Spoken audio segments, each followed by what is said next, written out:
Sumubok ng new hobbies, magpabudol sa shopping at kumain hanggat gusto mo. Ilan yan sa na-enjoy ng pumasyal ngayong araw sa taunang Maginhawa Arts and Food Festival sa Quezon City.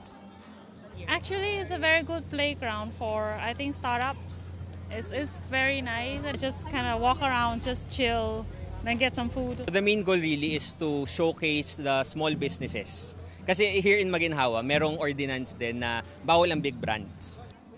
Kung gustong mag-try ng new hobby, pwedeng subukan ng pottery. It's really important na we have this kind of activity or like craft here, especially in Manila. Kung mahirapan ka sa pottery at hindi na maipinta ang iyong mukha, worry not.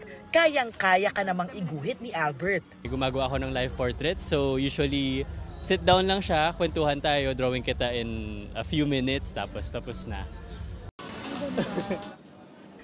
Pag nagutom naman sa kaka-shopping at kaka-try ng kung ano-ano, hindi ka mauubusan ng pagpipiliang pagkain. May seafood, pasta, prutas, rice meals at iba pa. Punta po kayo dito sa Maginhawa, shawarma po! Pwedeng mag-donate ng 5 kilo ng maayos sa damit para magkaroon ng 150 peso voucher na pwedeng ibili ng pagkain. May pinamimigay na libreng mga buto ng kalabasa, pechay, kangkong at marami pang ibang gulay.